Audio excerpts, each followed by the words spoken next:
மாணவர்கள் அனைவருக்கும் வணக்கம். காமராஜர் பயிற்சி மையம் திருச்சி. டிஎன்யூஎஸ்ஆர்பி போட்டித் தேர்வர்களுக்கு மிகப்பெரிய மகிழ்ச்சியான செய்தி என்னன்னா, சப் இன்ஸ்பெக்டர் ஆஃப் போலீஸ் இன்னும் ரிசல்ட்டை விட்டு கேன்சல் பண்ணிட்டாங்க. அடுத்து அது தொடர்பான வழக்குகள் நீதிமன்றத்தில் நடந்துட்டு இருக்கு. இதிலெல்லாம் மாணவர்கள் மத்தியில் ஒரு தொய்வு மற்றும் ஒரு ஏமாற்றம் இருந்த நிலையில டிஎன்யூஎஸ்ஆர்பி போர்டு ஒரு ஆனுவல் பிளானர் கொடுத்திருக்காங்க. ஆனுவல் பிளானர்ல என்ன சொல்றாங்க அப்படின்னா, இந்த வருடம் 4 ரெக்ரூட்மெண்ட் இருக்கும் அப்படின்னு சொல்றாங்க. அதாவது டெக்னிக்கல் எஸ்ஐ மே மாத கால்ஃபர் இருக்கும் அப்படின்னு சொல்லிட்டாங்க.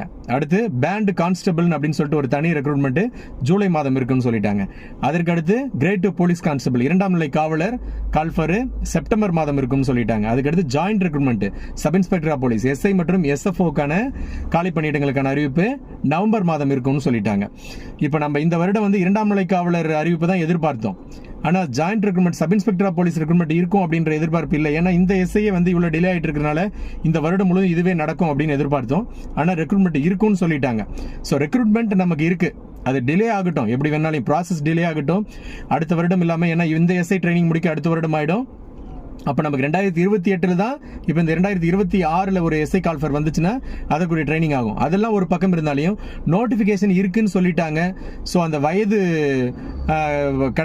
கடைசி வருடம் நமக்கு நோட்டிஃபிகேஷன் இருக்குமா அப்படின்ற எதிர்பார்த்திருந்த மாணவர்களுக்கு எல்லாருக்குமே மகிழ்ச்சியான செய்தி. மற்றும் இந்த வருட தொடக்கத்திலேயே இந்த ஆனுவல் பிளானர் கொடுத்திருக்கனால இதுக்கு முன்னாடி வருமா வராதா அப்படின்ற ஒரு கேள்விக்குறியிலே இருப்போம். வருட தொடக்கத்திலேயே சொல்லியிருக்கிறதுனால நம்ம கிட்ட எஸ்ஐனா கிட்டத்தட்ட 10 மாத கால அவகாசம் இருக்கு, போலீஸ்னா கிட்டத்தட்ட 8 to 9 மாத கால அவகாசம் இருக்கு.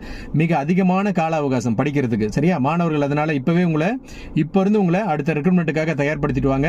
உங்களுடைய இந்த 2026ஆம் வருடம் உங்க போட்டித் தேர்வுகளில் உங்களை சிறப்பான ஒரு மாணவனாக கண்டிப்பாக கொண்டு செல்லும். மாணவர்கள் அனைவரும் 2ஆம் நிலை காவலர் மற்றும் சப் இன்ஸ்பெக்டர் ஆஃப் போலீஸ் எழுத்து தேர்வு மற்றும் உடற்திறன் தேர்வு அனைத்து நிலைகளிலும் வெற்றி பெற்று பணி நியமனம் நடைபெற இந்த மகிழ்ச்சியான நேரத்தில் என்னுடைய வாழ்த்துக்களை பதிவு செய்து கொள்கிறேன்.